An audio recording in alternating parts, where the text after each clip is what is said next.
ସେତେବେଳେ ଉତ୍କଳର ରାଜଧାନୀ ଥାଏ ଯାଜନଗର ବା ଯାଜପୁର। ରାଜୁତି କରୁଛନ୍ତି ରାଜା ଶୋଭନ ଦେବ। ଏହି ସମୟରେ ଶ୍ରୀମନ୍ଦିର ପ୍ରତି ବିପଦ ଘନେଇ ଆସେ। ବିପୁଳ ସମ୍ପଦର ଭଣ୍ଡାର, କୋଟି ଓଡ଼ିଆର ପ୍ରାଣକେନ୍ଦ୍ର ଶ୍ରୀମନ୍ଦିର ଓ ମହାପ୍ରଭୁ ଶ୍ରୀ ଜଗନ୍ନାଥଙ୍କ ଉପରେ ଉପଦୃଷ୍ଟି ପକାଇ ରକ୍ତବାହୁ। ମାଦଳପାଞ୍ଜିର ବର୍ଣ୍ଣନା ମୁତାବକ ଏ ହେଉଛି ଯବନ ରକ୍ତବାହୁ। ରକ୍ତବାହୁ ଶ୍ରୀମନ୍ଦିର ଉପରେ ଆକ୍ରମଣ କରିବାକୁ ସମୁଦ୍ର ପଥରେ ଉତ୍କଳ ଆସିଥିଲା। ବର୍ତ୍ତମାନର କନିକାଠାରେ ବୋଇତରୁ ଓହ୍ଲାଇ ସେ ଶ୍ରୀକ୍ଷେତ୍ର ଆଡ଼କୁ ଅଗ୍ରସର ହେଲା। ଶୋଭନଦେବଙ୍କ ଦ୍ୱିତୀୟ ଅଙ୍କରେ ଏଭଳି କାଣ୍ଡ ଘଟିଥିବା ମାଦଳପାଞ୍ଜିର ବର୍ଣ୍ଣନା କରୁଛି। ରକ୍ତବାହୁ ଆକ୍ରମଣର ସୂଚନା ପାଇ ଶ୍ରୀମନ୍ଦିରର ସେବକ କୁଳ ଠାକୁରଙ୍କୁ ଲୁଚାଇ ନେବାକୁ ଯୋଜନା କରନ୍ତି। ରିକ୍ତ ହୁଏ ଶ୍ରୀମନ୍ଦିର। ମହାପ୍ରଭୁ ଜଗନ୍ନାଥ ଚାପରେ ବିଜେ କରି ମହାନଦୀ ପଥରେ ଚାଲି ଆସନ୍ତି ସୁବର୍ଣ୍ଣପୁର। ଶୂନ୍ୟ ଶ୍ରୀମନ୍ଦିର ଦେଖି ବିଗିଡ଼ିଯାଏ ଯବନ ରକ୍ତବାହୁ। ଶ୍ରୀକ୍ଷେତ୍ରରେ ଉତ୍ପାତ କରେ। ସମୁଦ୍ର ସଂଲଗ୍ନ ବାଙ୍କି ମୁହାଣରେ ପାଣି ଉଜାଣି ବହେ। ଶ୍ରୀକ୍ଷେତ୍ର ଜଳାର୍ଣ୍ଣବ ହୁଏ। ଠାକୁରଙ୍କ ସୁବର୍ଣ୍ଣପୁର ବିଜେକୁ ଭକ୍ତ ଦିଅନ୍ତି ମଣିମାଙ୍କ ଆତ୍ମଗୋପନ ଲୀଳାର ନାଁ।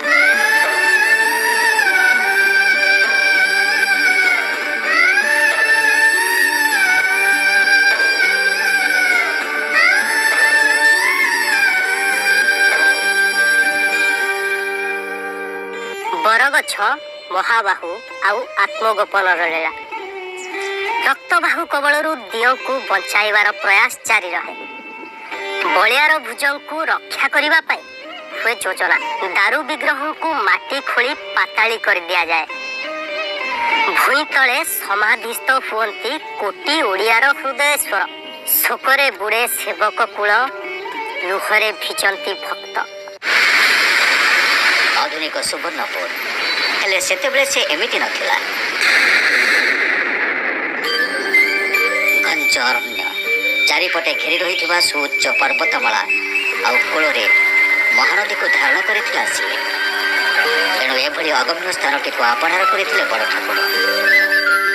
ଯବନ ରକ୍ତବାହୁ କବଳରୁ ମହାପ୍ରଭୁଙ୍କୁ ରକ୍ଷା କରିବାକୁ ଯାଇ ସେବକ କୂଳ ଚାପରେ ବିଜେ କରାଇ ମହାପ୍ରଭୁଙ୍କୁ ପ୍ରଥମେ ଗୋପାଳୀ ଗ୍ରାମରେ ରଖିଲେ, ଯେଉଁଠାରେ ଠାକୁରଙ୍କ ପୂଜା ନୀତି ସମ୍ପୂର୍ଣ୍ଣ ହେଉଥିଲା। ହେଲେ ଭୟ ଥମି ନଥିଲା। ରକ୍ତବାହୁ ସମ୍ଭବତଃ ଗୋପାଳୀ ଗାଁର ଠାବ ପାଇଯାଇଥିଲା। ତେଣୁ ମହାପ୍ରଭୁଙ୍କୁ ରକ୍ଷା କରିବାକୁ ପୁଣି ଆରମ୍ଭ ହେଲା ଯୋଜନା। ପାଖରେ ଥିବା ଅଗମ୍ୟ ଛଳିଆ ପାହାଡ଼ର ବା ତ୍ରିକୁଟ ପାହାଡ଼ର ପାଦଦେଶରେ ଗୋଟିଏ ଗୁମ୍ଫାରେ ସାମୂହିକ ଭାବେ ରଖି ପୂଜିବା ପରେ ଦାରୁ ବିଗ୍ରହଙ୍କୁ ମାଟି ଖୋଳି ପାତାଳି କରି ଦିଆଗଲା। ପରେ ସେହି ସ୍ଥାନ ଚିହ୍ନଟ କରିବାକୁ ବରଗଛଟିଏ ରୋପଣ କରାଗଲା। ଘଟଣା ପାଲଟିଗଲା ଇତିହାସ। ସମୟର ଭୂତ ଦେଉଠି ଚାଲିଲା। ମାଟି ତଳେ ସମାଧିସ୍ଥ ହେଲେ ଏ ଜାତିର ଇଷ୍ଟ। କୋଟି କୋଟି ଓଡ଼ିଆଙ୍କ ଛାତିରେ ଗଭୀର କ୍ଷତ ସୃଷ୍ଟି ହେଲା। ଲୁହରେ ବୁଡ଼ିଲେ ସେବକ, ଭକ୍ତ ଆଉ ଶ୍ରଦ୍ଧାଳୁ।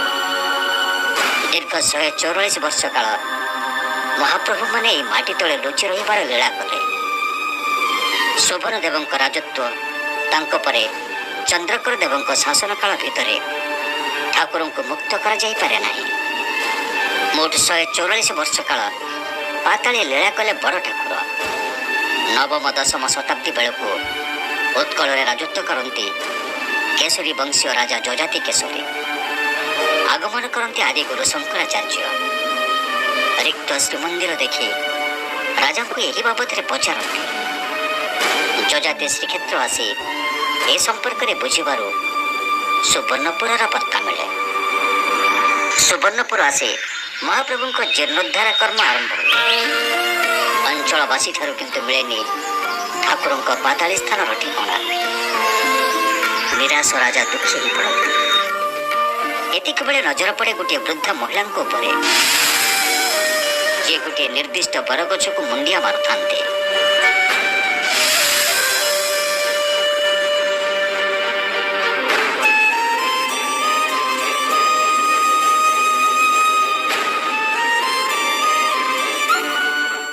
ଧଦଳା ପାଞ୍ଜି ଯେଉଁଥିରେ ଏ ଜାତିର ଇତିହାସ ଲୁଚିଛି।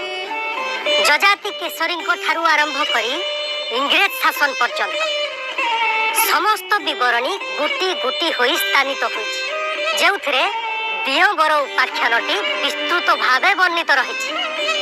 ହେଲେ କୋଟି କୋଟି ଜଗନ୍ନାଥ ପ୍ରେମୀଙ୍କ ମନରେ ଗୋଟିଏ ପ୍ରଶ୍ନ, କଣ ଏହି ଦିଅଁବର? ଠାକୁରଙ୍କ ପାତାଳି ସ୍ଥାନର ଠିକଣା ପାଉନଥିଲେ ରାଜା ଯଜାତି କେଶରୀ। ମନ ମାରି ବସିଥିବା ରାଜାଙ୍କ ଦୃଷ୍ଟିରେ ପଡ଼ନ୍ତି ବୃଦ୍ଧା। ବରଗଛକୁ ନିର୍ନିମେଷ ନୟନରେ ଅନେଇ ମୁଣ୍ଡିଆ ମାରିବାର ଅଭିପ୍ରାୟ ପଚାରନ୍ତି। ବୃଦ୍ଧାଙ୍କ ଉତ୍ତର, ଏ ହେଉଛି ଦିଅଁବର। ମୋ ବାପ ଅଜା ଅମଳରୁ ଇଏ ଏମିତି ଠିଆ ହୋଇଛି। କୁହନ୍ତି ୟା ତଳେ କାଳେ ଠାକୁର ଅଛନ୍ତି। ବୃଦ୍ଧାଙ୍କ ଉତ୍ତର ଶୁଣି ଖୁସି ହୁଅନ୍ତି ରାଜା। ପାଇଯାନ୍ତି ଇପ୍ସିତ ଉତ୍ତର।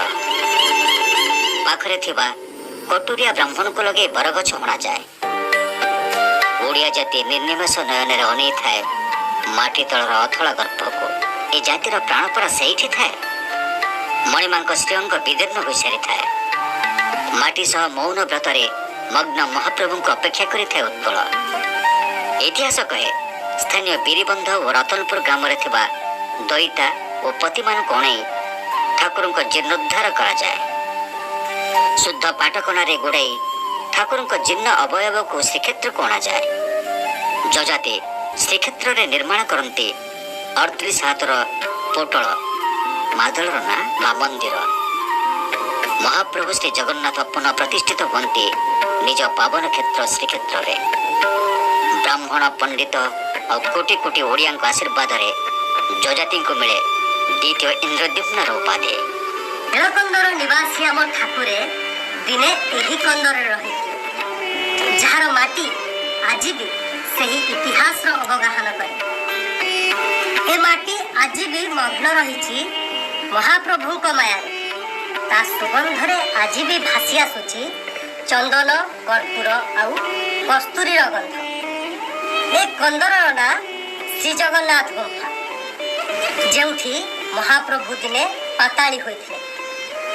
ଖାସ୍ ସେଇଥିପାଇଁ ଆଜି ବି ଏ ମାଟି ଆପଣଙ୍କୁ ମନ୍ତ୍ରମୁଗ୍ଧ କରି